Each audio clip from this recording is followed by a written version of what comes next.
Hi, friends, and welcome to Behind the Forum. Behind the Forum is an opportunity for you to get backstage access to what happens on the main stage at the Bonita Christian Forum. Tonight, we have a really special episode for you. Joining me for this Behind the Forum is Coach Joe Kennedy and Kelly Shackelford. Coach Kennedy was the coach from Bremerton High School who was fired and subsequently took his case all the way to the Supreme Court. Kelly Shackelford is the president and CEO of the First Liberty Institute and represented Coach Kennedy's case.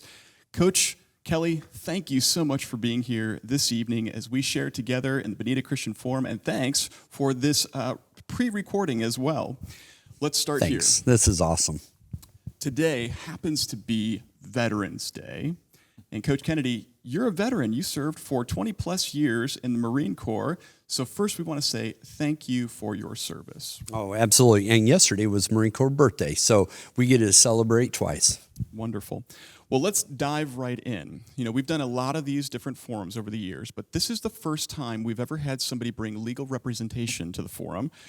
We want to assure you that you're in good company today, and those who are watching are very supportive of it, but tell us a little bit about the journey that led us to here. What brought you to bringing a case to the Supreme Court? Interesting enough, I was an atheist while I was in the Marine Corps, and most of my life I was just a troubled person. And by the grace of God, I met with my wife. She got me to go to church, got me to accept the Lord. Next thing I know, God's using me as a high school football coach, which I don't know anything about football. And next thing I know, after 8 years of just taking a simple prayer on the 50-yard line after a football game, maybe 15, 30 seconds, they ended up telling me, you can't do that anymore. And it became a huge national problem, and I was drowning. I had no idea what to do because I'm just a high school football coach. I don't know anything about the law. So I needed help, and First Liberty came absolutely to my rescue. You have described yourself as an average Joe, and yet the Lord has used you to do extraordinary things, which is good news for all of us. We have a pastor here at the church who likes to say, God can draw straight lines with crooked sticks, and aren't we glad for that? So thank you for being open to the Lord. Kelly Shackelford, tell us a little bit about how First Liberty first learned about this case and decided to get involved. Really, God set it up because we would have never met Joe. There was a person who was one of our volunteer attorneys who would work with us on religious liberty cases, which is what we do all over the U.S. He was in Oklahoma, and all of a sudden but he went to school at Bremerton, and so he saw a Facebook where a coach said, I think I might be getting fired tonight for praying. And so he immediately realized, whoa, something's happened at my high school. Within I think an hour or two, we had one of our attorneys, who was also a Marine, on a plane going out to meet Coach Kennedy because we knew he was going to need help, and so we would have never met each other except God put one of our volunteer attorneys in that high school, and he saw this thing happen right as it was beginning to blow up. And Coach, you describe yourself as being a fighter. It seems like God prepared you for such a moment as this. How did the Lord prepare you for what you were about to face, and how did your faith strengthen you in it? Well, interesting enough, I as an atheist, I had no beliefs, and I thought all the things that I went through as a kid in and out of group homes, foster homes, getting kicked out of every school, even when I was in the womb, I was an unwanted pregnancy. So it goes all the way back to that. And I had all that hate and all that fire in me. And then I joined the Marine Corps to help temper that into one direction of our Constitution and protecting America. From there, then the Lord got involved, and next thing you know, he's calling me to fight this fight. And I look back, and I see his fingerprints on every single aspect, all the way back to when I was in the womb. He has prepared me for this entire fight. And used you to overturn what was a significant law of our land. Kelly, I wonder, as the legal representation, if you could describe to us the significance of the event that this is overturned. Well, the first part is, believe it or not, before Coach Kennedy's case, there had never been a case in the history of our country over the rights of teachers or coaches with regard to their faith at school. So there was just no law at the highest level. And so that was big enough. And we won the case. And I'll never forget, we were I was sitting next to Coach when the decision came down, and he's like, "Well, did I win?" And we were like, "Yeah, we're reading." And about 3 or 4 pages in, we see this 50-year-old precedent. It had been cited over 7,000 times in the last 50 years to put down religious expression, and it was reversed, blown up.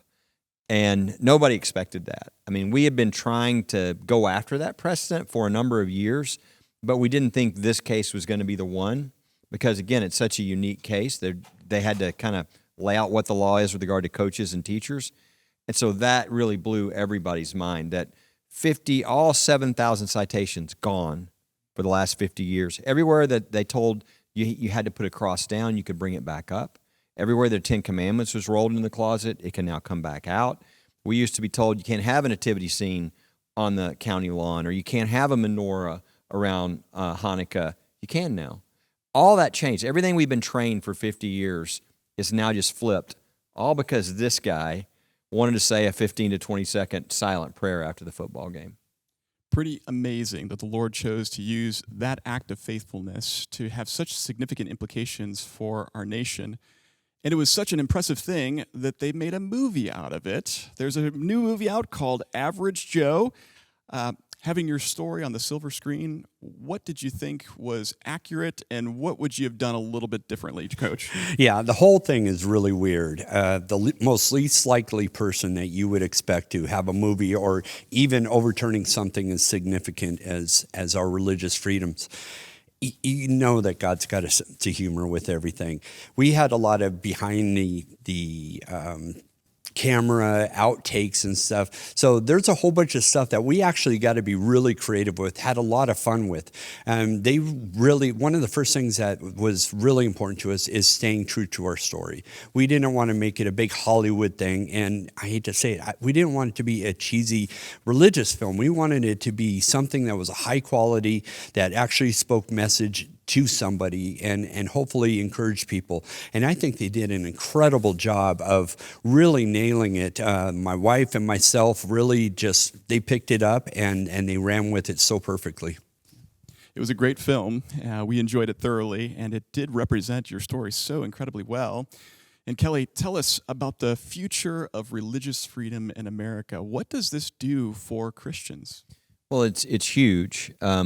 Essentially what happened is we ended up having 4 wins at the Supreme Court in 13 months. Now, people might say, oh, that's really good. But there are 8,000 requests a year for the Supreme Court to take your case. They took 59 last year. They took 58 the year before. For them to take 4 religious liberty cases and not just take them, for us to win, Coaches was one of those huge victories which really changed a lot of precedent. Religious freedom in the workplace just got a massive increase in protection. But Coach Kennedy's was the biggest of all because those cases that were overturned, those 7,000 citations, the Lemon decision, all those things had been used. That was sort of the main weapon that people who were anti-religious would use to have the government almost be hostile to religion, which is something the founders would have been really appalled by.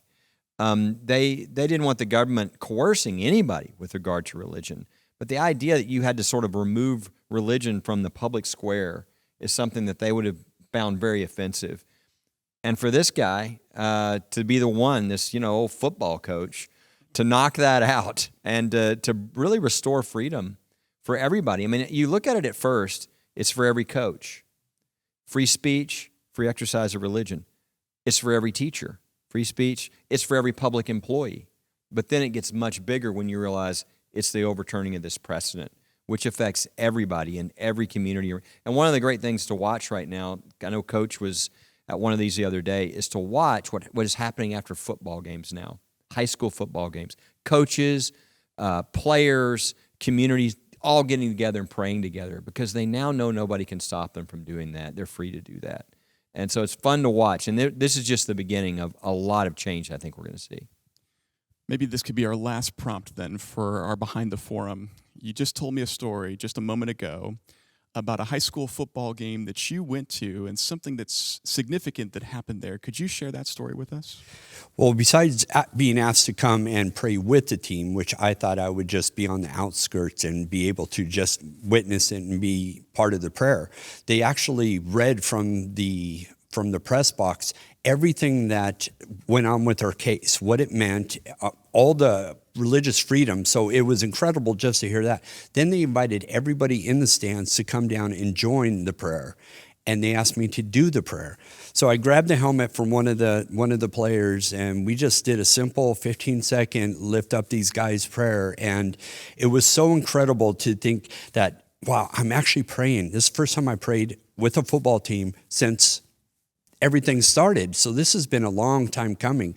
And for the icing on the cake, which just made it so sweet, is I didn't realize that after every game, the team, they get together and they sing Victory in Jesus. So they surrounded me, and these guys were just so passionate, just raising their helmets and just really just shouting out to the Lord this beautiful song. And then they gave props. Who's our Savior? Jesus. Who do we fight for? Jesus. It was just so amazing to see public schools come and do this and be able to exercise their rights. It was perfect.